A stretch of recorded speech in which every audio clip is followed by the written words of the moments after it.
Hey guys, we're here in North Alabama with Jason Jackson. Jason is a longtime poultry grower, and we're going to have him talk about his experience in the industry and some pointers for you today. Jason, thank you for doing this. You've been a poultry grower for how many years now? About 5 years. Okay, a lot of ups and downs. There's some good and bad, but just like anything else, you can complain as much as you want to, or you can make the most of it. Tell me some of the most challenging situations you've had in this industry. Well, we've struggled with most of the same things most every poultry grower has to deal with. We struggle with disease from time to time. We struggle with feed allergies. Some of the most challenging things, I guess, that we have is time management, making sure that we cover all the bases and do all the things that we need to do, because this poultry growing is all about doing all the little things well and making sure that you manage your time well to make sure that you still have a family life. And that's a challenge to balance that. So the balancing and knowing that God is in the details, so to speak. For sure. But you brought up a good thing, family life, and from, my daddy was a pullet farm grower for quite a while, and seems like to me, never been in the industry, but that's one of the main benefits of being a poultry farmer. Absolutely. There's plenty of things about it that you can gripe and grumble about, but also the fact that I can, if I need to go to school right now and pick up my son, I can. I've got a 13-year-old son. If I needed to go over there, I can leave and go get him right now from school. He's going to come in this afternoon. I'm going to already be home from work. I'm going to be here. I may be up at the poultry houses working, but I'm home, and he can go up there and see me, and I can come home and stop for a minute and go back. And that's one of the best benefits about it in my mind, is the fact that I'm at home, and I have the ability to spend time and be an active part of my son being brought up. That's family life. The fact that, look at this beautiful field, this beautiful setting. You're here, not in an office. That's right. There's I see so many joyful, wonderful things about it. Tell me some of your other favorite parts about being a poultry farmer.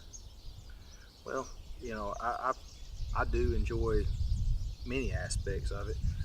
I have to say one of my favorite parts would be the ability to kind of dictate my own schedule. I think that if I need to go and do some things, that's probably my favorite part. I can to an extent. Then my schedule sometimes is set by the birds, so that's a little bit of a problem. But I enjoy the process. I like the process. It's a always shifting challenge, and I enjoy the process of raising birds.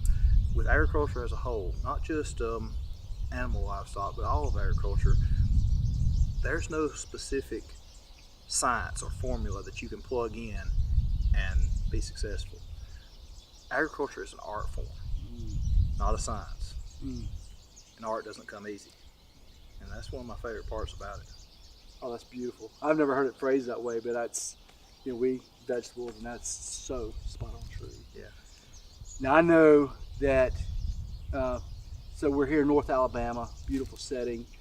You're a graduate of Auburn University. I am. Tell me a little bit about your background and why the transition over into poultry farming. Okay.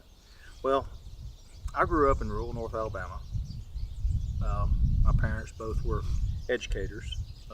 My mother was a college professor for most of my life. My father was a 6th grade teacher, but we farmed. And we were always around agriculture, and we didn't have a poultry farm, but I always thought that I wanted to. I helped out, worked on several different poultry farms in high school, and I always enjoyed it. Thought it would be a unique way to get into the industry and be a part of agriculture for a living. Well, I went to college and studied agri-science. Graduated from Auburn and spent my time there in the Department of Agriculture. I spent a lot of years teaching agriculture and agricultural science. Poultry science was one of the primary classes that I taught. Taught a lot of poultry classes, and throughout those years, I always enjoyed the poultry industry and thought that it was something that I wanted to do, but I never really made it fit into life. And then some things changed as we went through the course of our life. My wife and I decided that the time had gotten right, that that's what we wanted to do. And also, just to be honest, a lot of people talk about the stress level of poultry being extremely high. I got into the poultry industry to reduce my stress, and it has dramatically reduced my stress over some of the industries that I've been a part of in the other world of agriculture. I've done several different careers in agriculture, and all of them have been based around agricultural science. And I feel like I'm less stressed, even though I have plenty of things I can worry with. I feel less stressed in as a poultry grower. Tell me, speaking to other poultry growers across the country, you're here in North Alabama, you raise about a 4-pound bird. That may or may not take its place in what you're going to say, but what are some of the things that you really recommend for somebody maybe up in the Delmarva area or out in Oklahoma, Arkansas, that they may not know or get, or just some of the real pointers that you see? Because you've been obviously highly successful in this and making a pretty good living on it. Okay, well, now there's plenty of people who have been around the industry much more than in time frame that I have. Now, I've been a part of the industry for a lot more than the 5 years that we've been growing chickens, but I have seen a few things that I believe that are very important, and I alluded to it a minute ago. If you take care of the small things and are very diligent in making sure that the little things are handled, that they don't just get pushed aside, it makes a big difference in the long run. If you don't get those things handled, sometimes it builds up a little bit quicker.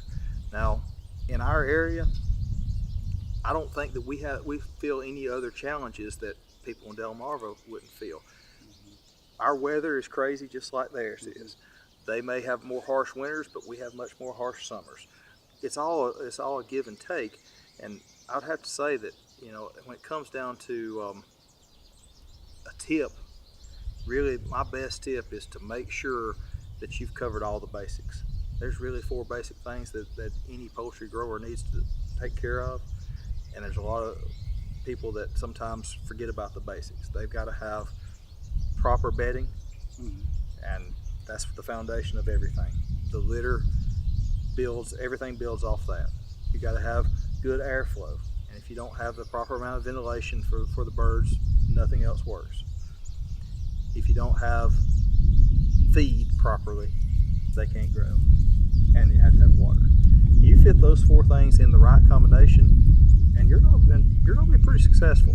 Like I said, there's a lot of little things that it's easier said than done sometimes. Oh yeah, sure. I know from us talking to a lot of growers across the country and various online platforms, there's a struggle, and it's an unfortunate struggle between the integrator and the grower, and it always seems to be a challenge. Tell me some of the challenges you've had to deal with, or some of the successes you've had when dealing with your integrator. Certainly. I would have to say that not just dealing, with my own integrator, but watching and seeing a lot of other poultry growers, service techs come and go, all right? And that tends to be a point of contention. Sometimes the personalities don't mesh, sometimes they do. But it's not just the service techs, it's all company personnel. The personalities sometimes are not exactly in sync with the grower. And I'd have to say that the best tip I can give on that is just be kind. You treat people the way you want to be treated, the way you'd like to be treated. It goes a long way. I'm a firm believer that if we can give each other mutual respect, it pays off. Sometimes you have to bite your tongue a little bit. Sometimes you have to speak your mind. Yeah. And it's a give and take situation, but learning how to read people and be nice to them even when they're not being nice to you sometimes is difficult, but it does seem to pay off. You're not escaping life as a poultry grower. You're still having to deal with the politics. Absolutely. You're still having to deal with people. You're still having to be kind. I loved your story about, most people pay attention to the catch crew. Share your story about your feed operator. Yeah, well, really, I would say that we've got a lot of people who like to take care of their catch crews, and they like to leave them a little snack and a little bit of drink, something along those lines on catch night. But I decided that I wanted to do a little something for our feed truck drivers. So, I set up a coffee pot at each set of my feed bins where they can make instant coffee. And it's just a simple task. I'm not even a coffee drinker. I don't even like coffee. But I know that these guys are out there sometimes at crazy hours and awful weather, and their job's pretty difficult when you talk about trying to drive that big truck in and out of some places. Sometimes some farms are not very easy to access, and the crazy drivers on the road, it's hard enough for me to drive my pickup truck with some of the crazy drivers, and they're driving a much bigger, much heavier machine. So I thought maybe I need to be kind to those guys too. So setting that coffee maker up, it was great. I didn't really know if it was paying off till I had a truck driver that left a feed ticket for me, and he wrote on the feed ticket, he said, "Thanks so much for the coffee. It made a awful day somewhat better," and then he left his name. And when I saw that, I realized that, hey, paying it forward does help. Now, whether or not that helped me with feed or not, I guarantee you it helped that guy's day be a little bit better. And if that guy's day was a little bit better, well, he's probably going to do his job a little bit better. Maybe at the next farm he goes to, it may not have helped me that day, but it probably helped somebody else. Absolutely.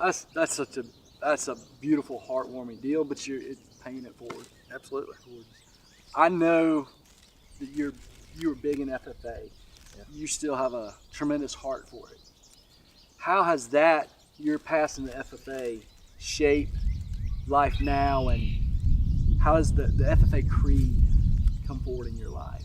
Well, I was a FFA member in high school and in college. I was an FFA officer and also worked as an FFA advisor to a local chapter for a lot of years. So it did impact me. I saw a lot of it, but one part in particular of the FFA creed, I think the creed is all about a statement of beliefs that I think all people in agriculture should feel.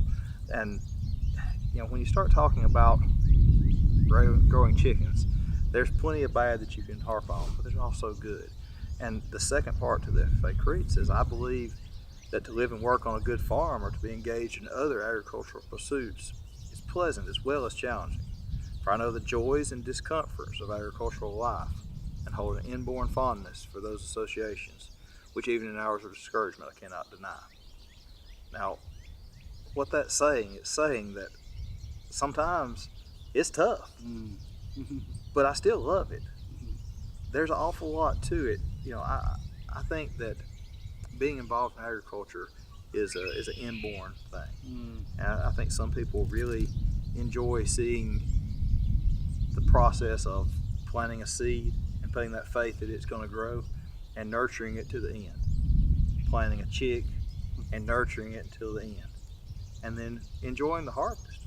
Now, like I said, there's plenty of disappointments and plenty of opportunities to be discouraged. But even though I sometimes deal with those, I still have those joys and I still have that inborn fondness. And I think that's kind of how the creed impacted me, is that it puts that into words for me. Awesome. So much harping and so much garbage, and I'm going to say garbage, goes on today with animal rights activists in the industry, and it's challenging. We talked about you're feeding 7 million people here. 7 billion people. Excuse me. Yeah, 7 million would be nothing. There's a tremendous rub there because there is animal welfare that needs to be adhered to. I don't think any of us are going to deny that. But there's also other opinions on how it should be done. And what's your take on all the turmoil and upheaval surrounding the industry? Well, I have some mixed emotions about some of that. I do feel that there's Native American proverb that says, you know, in our understanding, the Creator is the maker of all things, therefore all things deserve our respect. Mm. So I certainly believe that animals deserve our respect, but you know, we also have to balance some of the degree of what that respect is and how they're treated. They're not humans, so you know, we're not treating them the same way we treat humans, and a lot of people don't understand what a chicken actually likes. Mm. And how and what makes them comfortable. They think that that chicken would be more comfortable staying on their couch with them, where in reality it would much rather be pecking around in that litter with huddled right up next to its buddies, because that's where it wants to be, because they're flock animals. So a lot of people don't understand really what makes them happy. And I think that's where the biggest problem comes in, is that a lot of the animal rights activists don't understand what makes the chicken comfortable and what makes it happy and what it needs to be happy, because it has a totally different set of standards as what a human has to make it comfortable and happy. So I think that's where our biggest rub is. Well said. Well said. Thank you guys for being with us today. Jason, I sincerely appreciate your time, and best of luck in the future. Thank you, Ryan. Appreciate it.